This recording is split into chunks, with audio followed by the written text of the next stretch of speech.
മുഖ്യമന്ത്രിയായി സ്ഥാനമേറ്റയുടൻ ജനപക്ഷത്തു നിന്നുള്ള വമ്പൻ നീക്കവുമായി തമിഴ്നാടിനെ ഞെട്ടിച്ച വിജയിന്റെ തീരുമാനത്തെ ഇരുകൈയും നീട്ടി സ്വീകരിച്ചിരിക്കുകയാണ് തമിഴ് ജനത.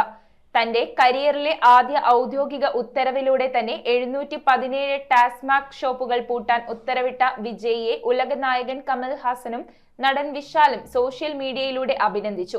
അടുത്ത 2 ആഴ്ചക്കകം തുടർ നടപടികൾ പൂർത്തിയാക്കാൻ ഉദ്യോഗസ്ഥർക്ക് കർശന നിർദ്ദേശം നൽകിയിരിക്കുകയാണ് മുഖ്യമന്ത്രി. തമിഴ്നാട്ടിൽ ആരാധനാലയങ്ങൾ, വിദ്യാഭ്യാസ സ്ഥാപനങ്ങൾ, ബസ് സ്റ്റാൻഡുകൾ എന്നിവയുടെ 500 മീറ്റർ പരിധിയിലുള്ള മദ്യശാലകൾ അടയ്ക്കാൻ തമിഴ്നാട് മുഖ്യമന്ത്രി സി ജോസഫ് വിജയ് ഉത്തരവിട്ടതിന് പിന്നാലെയാണ് അഭിനന്ദനമറിയിച്ച് നടന്മാരായ കമൽഹാസനും വിശാലും രംഗത്തെത്തിയത്. അധികാരത്തിലേറിയ ഉടൻ മദ്യശാലകൾ അടയ്ക്കാനുള്ള പ്രഖ്യാപനത്തിന് ഇരുവരും നന്ദി പറഞ്ഞു. ക്ഷേത്രങ്ങൾ, വിദ്യാഭ്യാസ സ്ഥാപനങ്ങൾ, ബസ് സ്റ്റാൻഡുകൾ എന്നിവിടങ്ങൾക്ക് സമീപമുള്ള മദ്യവിൽപ്പനശാലകൾ നീക്കം ചെയ്യണമെന്ന തമിഴ് കുടുംബങ്ങളുടെ നീണ്ട നാളുകളായുള്ള ആവശ്യമാണ് വിജയ് നിറവേറ്റിയതെന്ന് കമൽഹാസൻ പറഞ്ഞു. 717 മദ്യശാലകൾ, പ്രത്യേകിച്ച് സ്കൂളുകൾക്ക് സമീപമുള്ളവ അടച്ചുപൂട്ടാനുള്ള താങ്കളുടെ പ്രഖ്യാപനത്തിന് നന്ദിയെന്നായിരുന്നു നടൻ വിശാലിന്റെ പ്രതികരണം. മദ്യവിൽപ്പനശാലകൾ അടുത്ത 2 ആഴ്ചക്കുള്ളിൽ അടച്ചുപൂട്ടാൻ അധികൃതരോട് നിർദ്ദേശിച്ചിട്ടുള്ളതായാണ് വിജയ് സർക്കാരിന്റെ സുപ്രധാന ഉത്തരവ്. തമിഴ്നാട് മുഖ്യമന്ത്രിയായി അധികാരമേറ്റ ശേഷമുള്ള വിജയുടെ